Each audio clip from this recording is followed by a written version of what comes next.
What's happening, folks? It's Scott. Welcome back to OG DIY. I'm in the garage today because we are in that early January 2024 storm cycle. It's really chilly.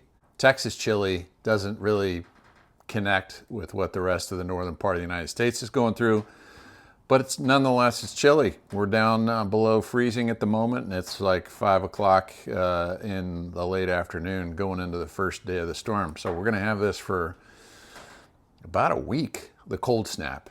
Anyway, in the garage, and I've got the 2017 LX sitting here because it's the only place I can get the work done. I've got hopefully as much light as it'll take so you all can see what I'm doing. And what am I doing? Well, the LX has 86,700 and change on the odometer, and it's time for a radiator flush.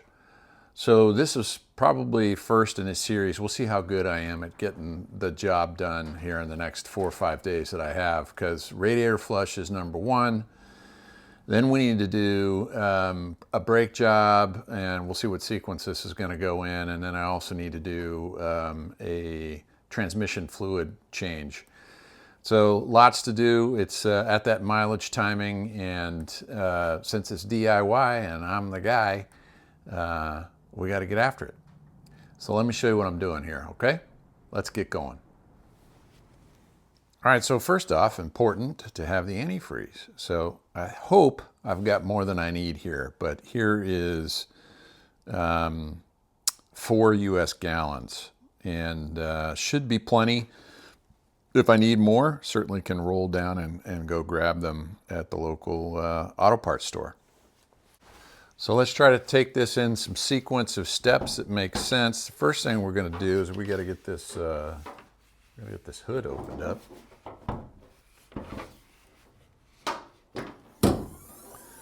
Hopefully that's the toughest thing that we do. So yeah, there she is, 5.7 liter V8. And the first thing we're going to do is we're going to get all this shroud business off of here, because we got a couple of things we got to get accomplished.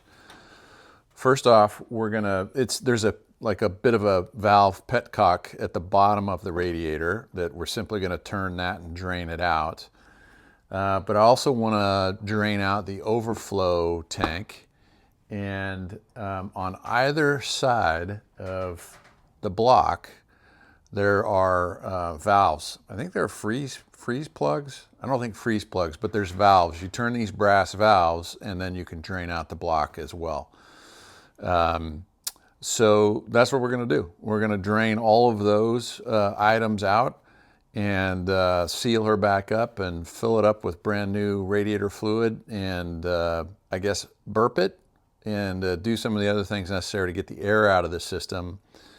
And then we should be off to the races. All right, first thing we need to do is get out our trusty body kit, interior body kit for these components, so that we can pop out these plastic little compression holders that hold this piece in. So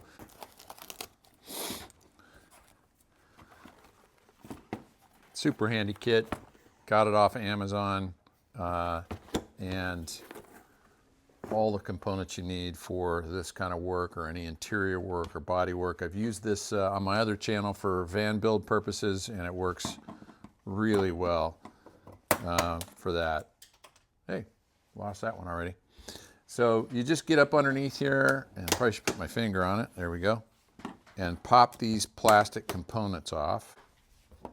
So you simply just take this little forked piece, put it right up under there, and push. And if you have issues like that plastic just broke, you can find these at your local hardware store. All right, so you can see we got that beauty cover off. It turned out there was 11 clips holding it on, and I took those clips, put them in a place that you can find them again if you're going to reuse them, or you're going to end up buying new ones. I put them on the floorboard of the passenger side of the vehicle. Took that beauty cover off and set it aside, and now we've got access to the things we're going to be working on.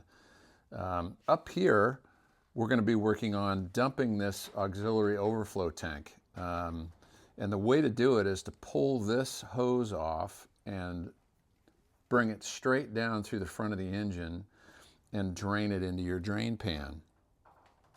So we're going to do that. The little drain for the main radiator is underneath the vehicle. So I think it's on the driver's side. We'll take a look at that here in a minute.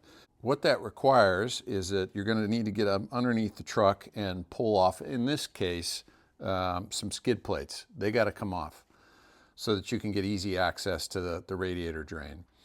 And then also, in order to get to the plugs on the side of the engine, those little brass plugs that allow you to drain that bank and this bank and get the radiator fluid out, you're going to have to take the vehicle tire off on that side, and then you put an extension all the way into that brass fitting, unscrew it, which allows it to drain, screw it back up again, and put everything back together. So in terms of crawling around on the ground a little bit, getting the wheel off and on, getting the skid plate up in the front off and on is about kind of the most challenging pieces of this. I say that now. We'll see how it goes. But while you're in here, I'm going to take a look at the air filter and see how the health of that is, how dirty it is or clean. I'm going to look at my brake reservoir and check that while I'm here. The condition of the battery and the terminals, whether I need fluid in my windshield wiper fluid reservoir. We're going to look at those things. Just do a visual over there of the brake booster and the brake reservoir. This is power steering over here. I think I called it brakes.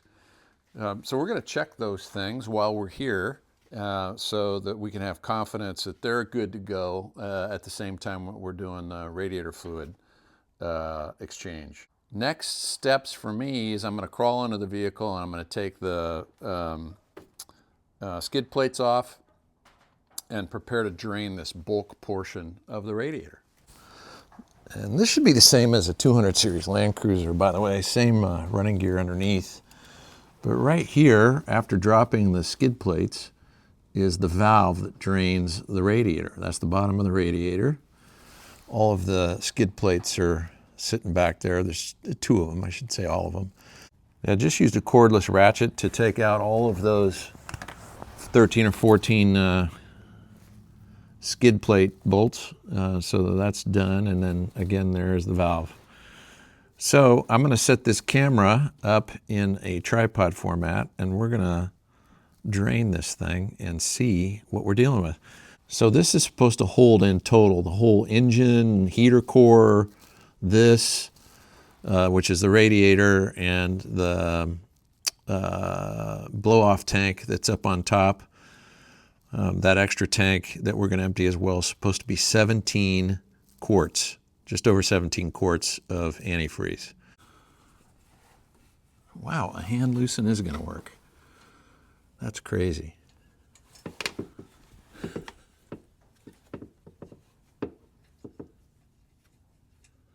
So it's twisting easily in my hand. There we go. Nice thing about it too is I can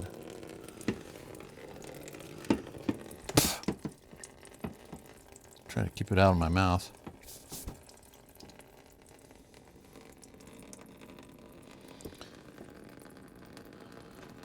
I was going to say, nice thing about it is I can tighten it, close it, but this is going to get heavy.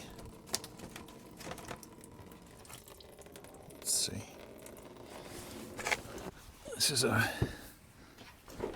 rigid toolbox, and I think this is going to work beautifully. Put this in here. I think that's perfect. All right, let's try this again.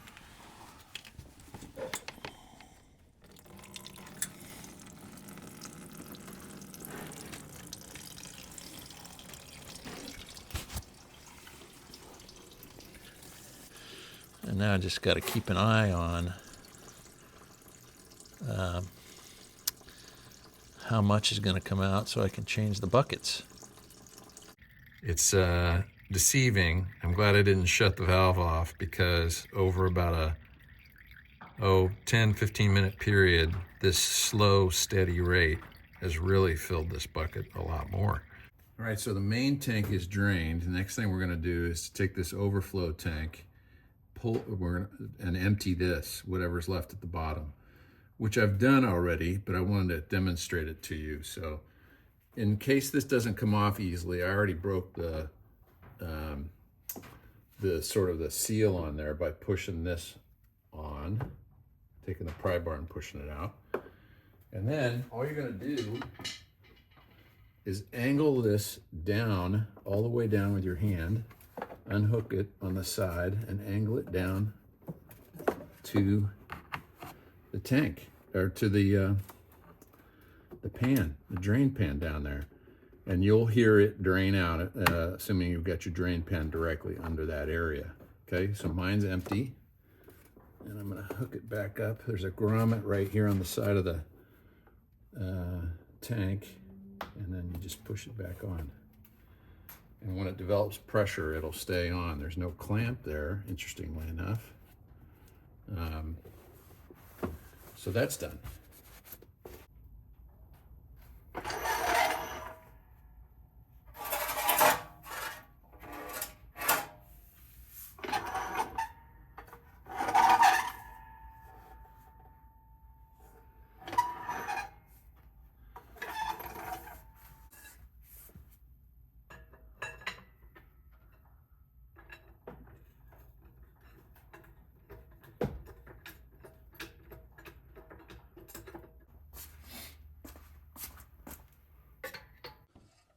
Okay, hopefully you all can see that. That is the brass fitting on this side of the engine block.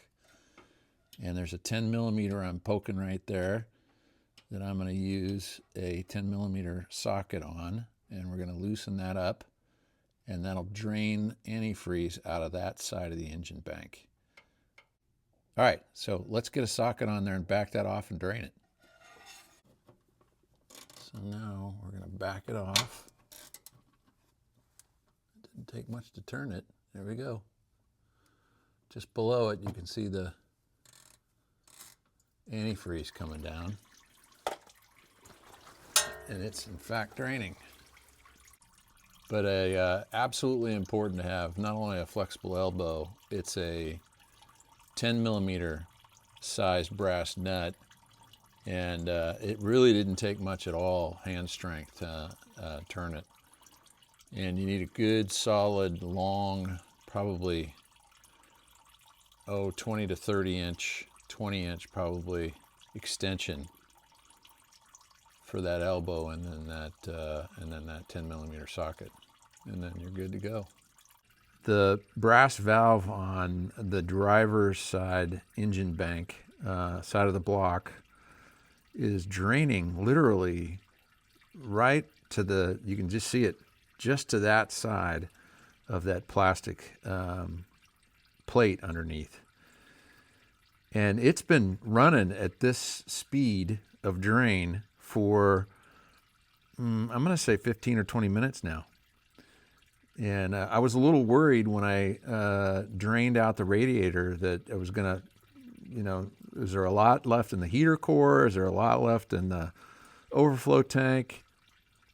And I think I've now got the answer as to why this approach, draining the engine block on both sides, is going to do the adequate job, or the best job, I hope, of maximum drain of all the radiator fluid. So this has been running for a good long time. I expect it to continue because I'm going to fill this up, close to filling it up, I believe, because that's 11 quarts. And then I got another one over here that's 7 quarts that I think I can do the whole other side of the engine block with the other brass valve. So once this slows to a stop, I'm going to tighten it back on, that brass fitting, throw the wheel back on, the tire back on the wheel, and then move this operation to the other side of the vehicle.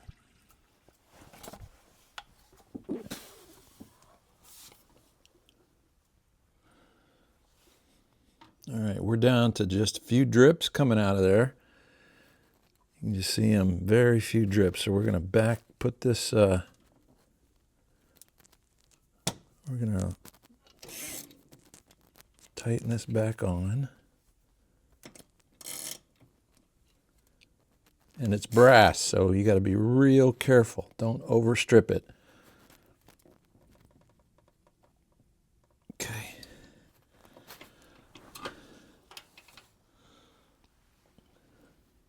Oh no. It let go of my deal. How am I going to get my hand in there? Oh no. All right. Got work to do.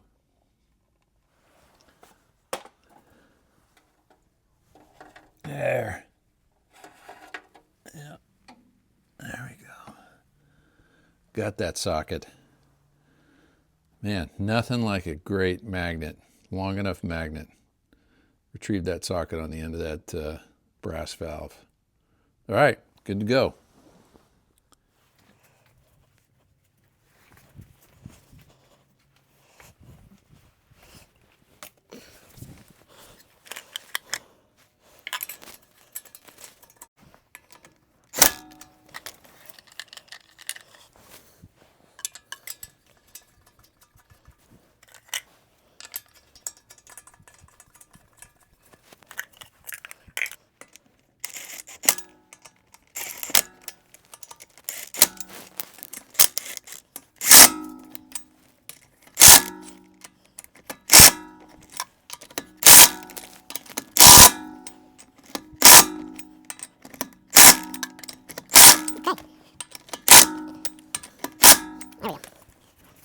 All right, off comes the passenger wheel.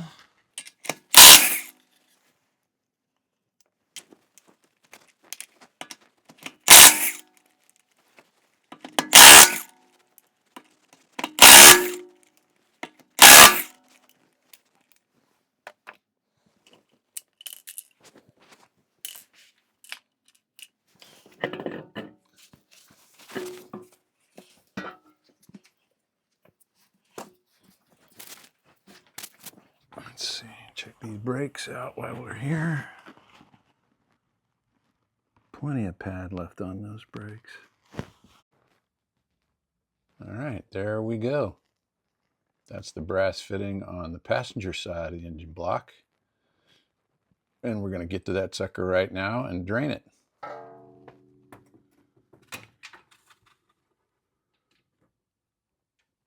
Okay, I'm on it. Bend the elbow.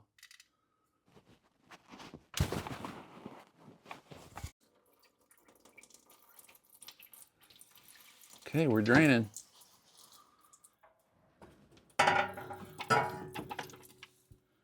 Definitely got a good drain going on down there. All right, folks, next day, back underneath the hood of the LX, and just for you, this is odd looking object right here is an easy way without too much in the way of spills and not overflowing your radiator when you fill it. It's a radiator fill kit, and this was under $20. So what this is just as a plug down in the center.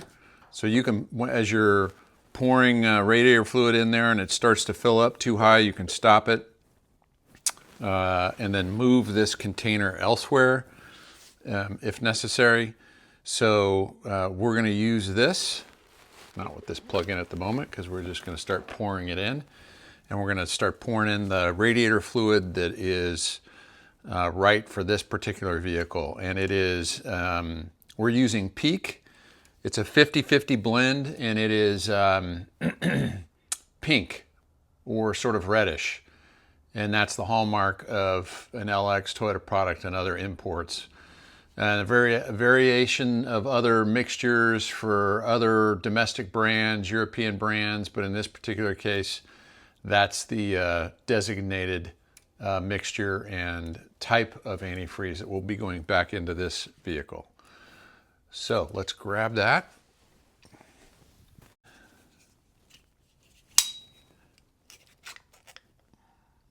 Always good to have a knife handy.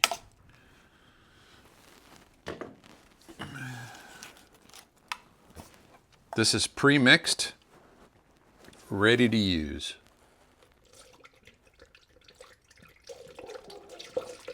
And again, the nice thing about this kit is this is completely sealed. It gives you 3 or 4 different adapters for all the various makes and models of vehicles that are out there. And you're able to close this and then put this funnel on top of it, which makes it, really reduces the amount of mess. Got some air bubbles, which is good. Get those air bubbles out.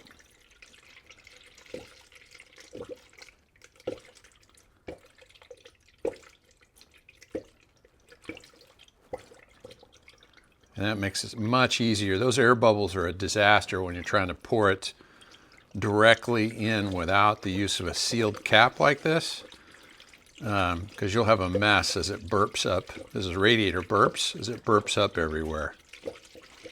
All right, so there's number 1, done. Still needs to go all the way down.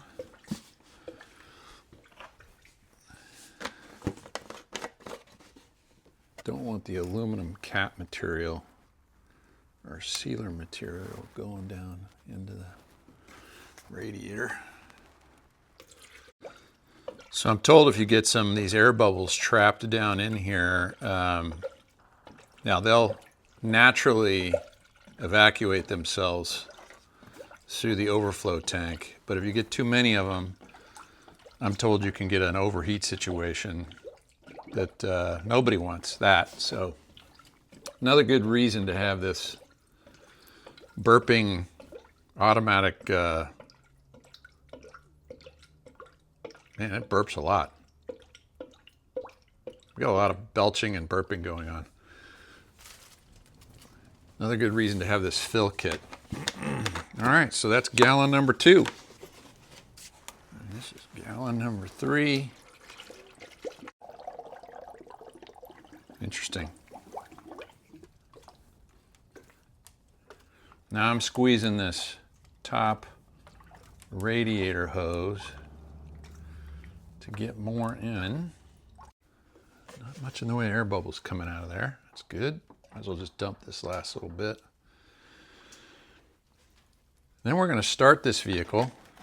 I'm going to have to open up the garage door, let all the cold, super cold temps in. We're going to start this vehicle.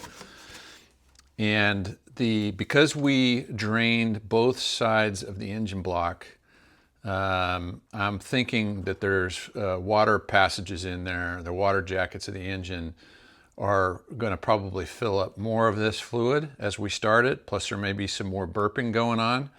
We'll see how much more of this runs out. Of course, we'll add more.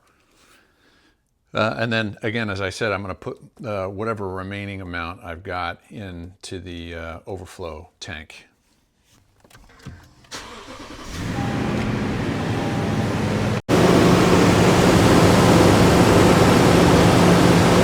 Okay, I don't think we got the thermostat opened yet on the motor. Not warm enough. More air bubbles. Good. I'll wait for it to come all the way up to operating temperature. Now I can feel within this pipe, I can feel the fluid is starting to warm up. No question about it. All right, so we brought it fully up to operating temperature. Got the burps out of the system. And now I'm going to move the contents that remain here. I'm going to remove it. I'm going to move it over to the auxiliary tank. So we'll take that off to put our plunger plug down in here. And then we should be able to lift this out. I'm going to get a little bit of leaking along the way. I should be able to lift this out. It's not wanting to. There we go. Just had to give it a nice little tug there. Lift this out, bring it over here. Once it's down in there, we're going to pull the plunger.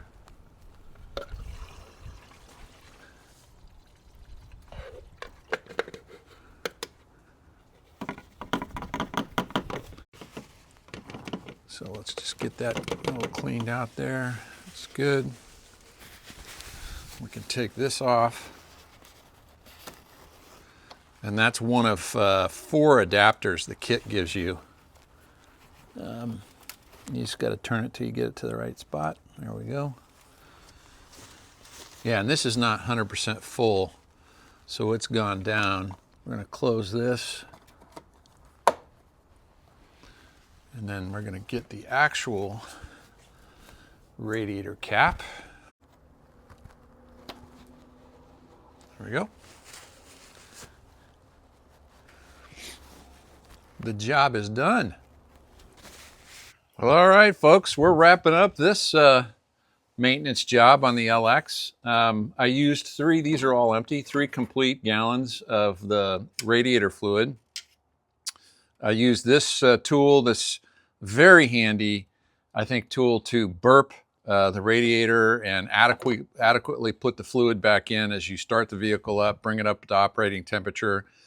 And it's got a great handy dandy plunger to put additional fluid in the overflow tank. So you might ask yourself, is this a DIY job? Is this something I could do? You could do. And so I think if you just go through the list, can I jack my car up and take the wheels off?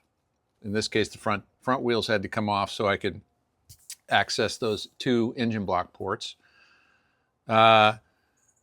You know, pretty easy to refill radiator fluid, and particularly with this kind of tool and support. You know, you just roll down to the AutoZone, your local AutoZone, Walmart, whatever the store is where you can get your radiator fluid and get the replacement fluid.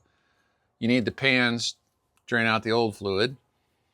And outside of that, just taking your time and along the way saving, hopefully, a good chunk of money. So I think, yes, a DIYer could absolutely do this. I did it.